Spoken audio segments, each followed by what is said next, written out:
entre el fons de Cortes i el fons de Cortés, doncs ja sabeu que només hi ha un petit malentès.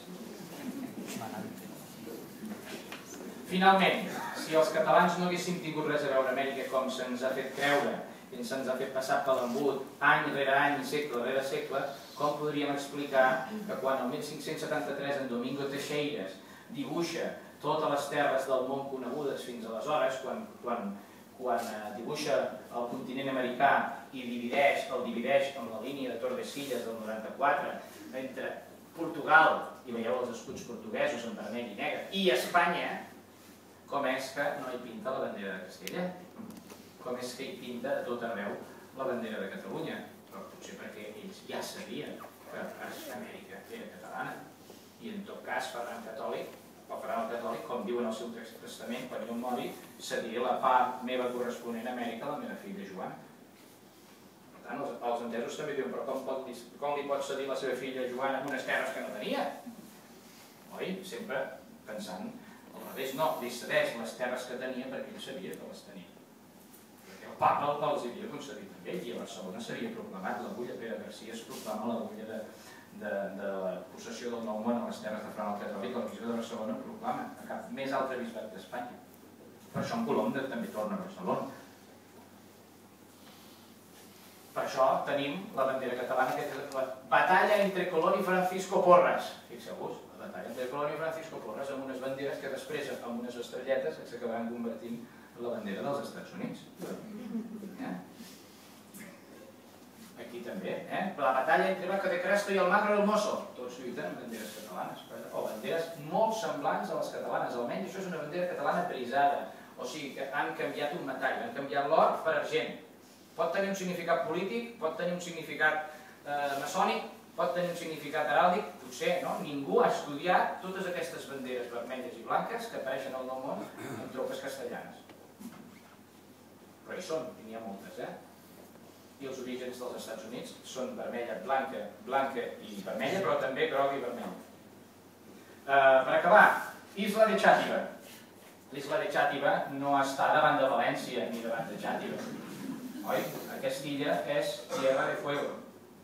Aquesta Tierra de Fuego, la isla de Tierra de Fuego abans es deia Isla de Xàtiva, amb la qual cosa sabem que potser sí que hi va haver més influència del que ens pensàvem en tot el tema d'Amèrica.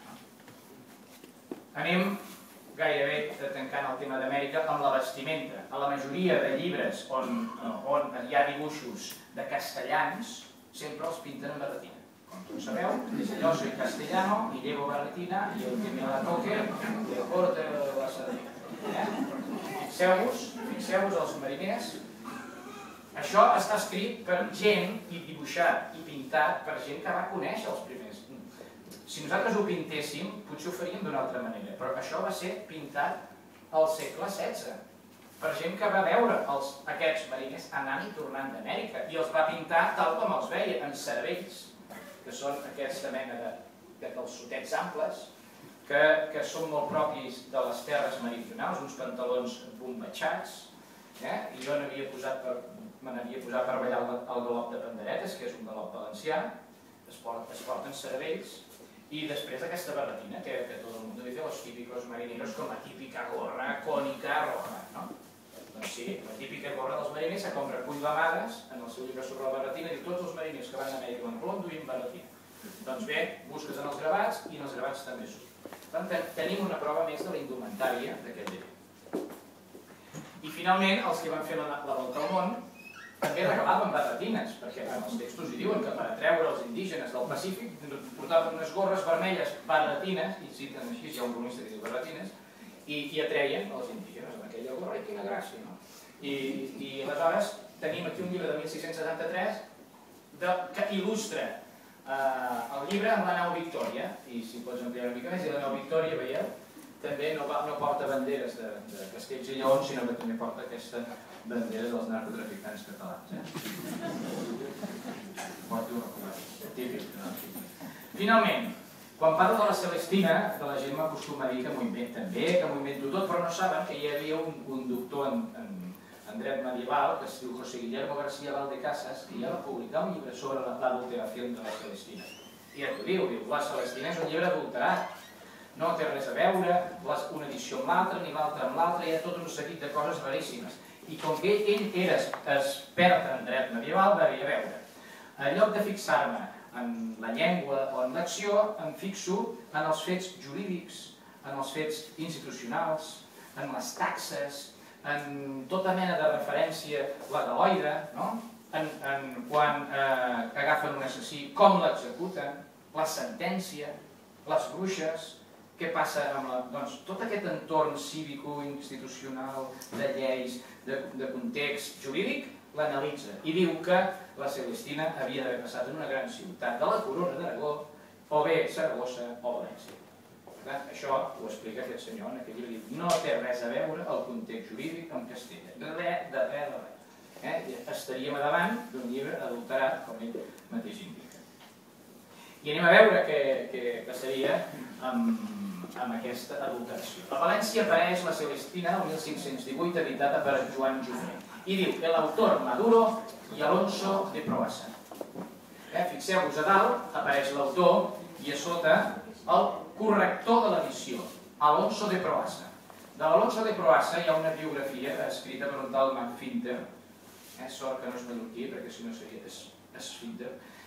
Però aquest senyor... Bueno, que et diguis Finter i vas a parar a Mallorca i mira... Aquest senyor explica que el corrector de la Celestina era un valencià que era membre de la Universitat, o doctor o mestre de la Universitat de València, i va tenir una certa aureola intel·lectual perquè es va dedicar a recuperar obres de Ramon Llull i a reeditar-les a començament del segle XVI.